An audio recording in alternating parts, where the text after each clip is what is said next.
મારું નામ આસિફ મોહમ્મદ શેખ, ગામ કોડીનાર, કાદરી મોલ્લો. બરાબર, હું સી પાકમાં નોકરી કરું, 24-20 વર્ષથી. બરાબર, 10,000 રૂપિયા પગાર છે. અહીંયા કોડીનારમાં રહું. પછી અહીંયા આ બેંકનું નામ બેંકમાં મારું એક ખાતું છે, બીજું કઈ ખાતું નથી સાહેબ. મારે કોઈને આવે રહેતી નથી સાહેબ. એટલા વર્ષથી નોકરી કરું, ભાડે મકાનમાં રહું. બરાબર, અને મારા શેઠ પાસે ઉપાડ કર્યો મેં. મારા શેઠ પાસે મને 80,000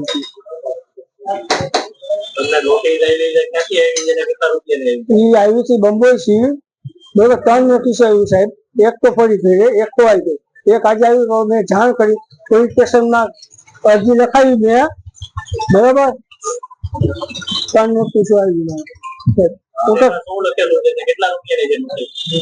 15 કરોડ ની છે નોટિસ. બરાબર, હું અભાવ માણસ છું. બરાબર, મને કઈ લખતા નતા આવડતું, વાંચતા નતા આવડતું સાહેબ. બરાબર, 3 નોટિસ પછી 2-3 જણા બતાવી ને તો કીધું કે તારા પાસે હું છે, હું નહીં, તું તો નોકરી કરે હોટલમાં. બરાબર, તો એ કે વાંધો નહીં, અરજી આપી. મેં પોલીસ સ્ટેશનમાં અરજી આપી સાહેબ. નહીં સાહેબ, કોઈને નથી આપ્યું. હું અભાવ નહીં, કોઈને જ કરતું હતું. મને કીધું બેંક વાળાએ, બેંકમાં જો તો આખી નોટિસ બેંકની બુક આવે ને એ કેસ કરી દીધી. બેંકમાં પૈસા મારા પાસે 475 રૂપિયા હતા નોટિસ આવી ને ત્યારે. એનાથી વધારે રૂપિયા નથી સાહેબ. મેં કોઈ 5 લાખ ને જ જોયા, 2 લાખ ને જ જોયા હાથમાં કોઈ. હું નાનો માણસ છે સાહેબ. હે સાહેબ, હું માંગ છે ખોટે આમ ઓલું કરે, ફોર્સ કરે. અમે નાના માણસો છે, જાય ક્યાં? મારા પાસે કઈ નથી, ઘરના મકાન પણ નથી, હું ભાડે મકાન લઉં સાહેબ. મારું નામ પલ્વેશ કેશુભાઈ મોરી, કોડીનાર.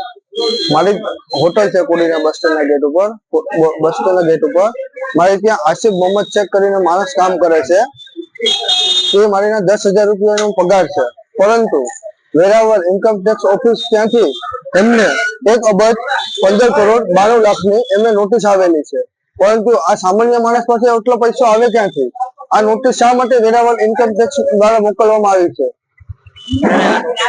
આ નોટિસના 7-8 દિવસ થયા છે, પરંતુ આ નોટિસ એમને મને બતાવેલી છે. એટલે પોલીસ સ્ટેશનમાં આની અરજી પણ અમે કરેલી છે. મિત્રો, આવા જ વિડીયો અને શોર્ટ્સ જોવા માટે આજે જ અમારી ન્યૂઝ રૂમ યુટ્યુબ ચેનલને સબસ્ક્રાઇબ કરો.